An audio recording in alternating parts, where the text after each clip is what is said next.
ಬದ್ಧತೆ ಇದು ನಮ್ಮ ಧ್ಯೇಯ. ಭಾಷೆ ಸಂವಹನ ಮಾಧ್ಯಮ ನಮ್ಮ ಸುತ್ತಮುತ್ತಲಿನವರೊಡನೆ ವ್ಯವಹರಿಸುವುದಕ್ಕೆ ಹಾಗೂ ವಿಚಾರ ವಿನಿಮಯ ಮಾಡುವುದಕ್ಕೆ ಭಾಷೆ ಒಂದು ಅಮೂಲ್ಯ ಸಾಧನ.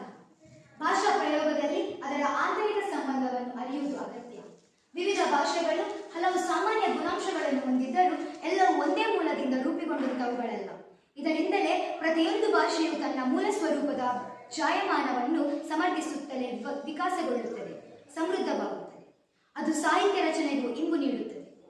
ಒಂದು ಭಾಷೆ ಅನ್ಯ ಭಾಷೆಯಿಂದ ಏನನ್ನು ಎರಳವಾಗಿ ತೆಗೆದುಕೊಳ್ಳಬಾರದೆಂದು ಯಾರು ತಿಳಿಯಬಾರದು. ಕನ್ನಡವು ಸಂಸ್ಕೃತ, ಇಂಗ್ಲಿಷ್, ಉರ್ದು, ಹಿಂದಿ ಹಾಗೂ ಇತರ ಭಾಷೆಗಳಿಂದ ಅನೇಕ ಶಬ್ದಗಳನ್ನು ಸ್ವೀಕರಿಸಿದೆ. ಈ ಕೊಡುಗೊಡುಗೆಯ ವ್ಯವಹಾರ ಸಜೀವ ಭಾಷೆಗಳ ಲಕ್ಷಣ.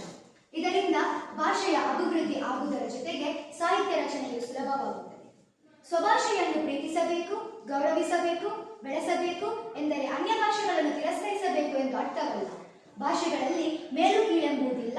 4 ಜನ ಮಾತನಾಡುತ್ತಿದ್ದ ಭಾಷೆಗೂ 40 ಲಕ್ಷ ಜನ ಮಾತನಾಡುತ್ತಿದ್ದ ಭಾಷೆಗೂ ಸತ್ಯ ಹಾಗೂ ಸತ್ಯ ದೃಷ್ಟಿಯಿಂದ ಅಂತರವೇ ಇಲ್ಲ. ಭಾಷೆಗಳಿಗೂ ಮಧುರ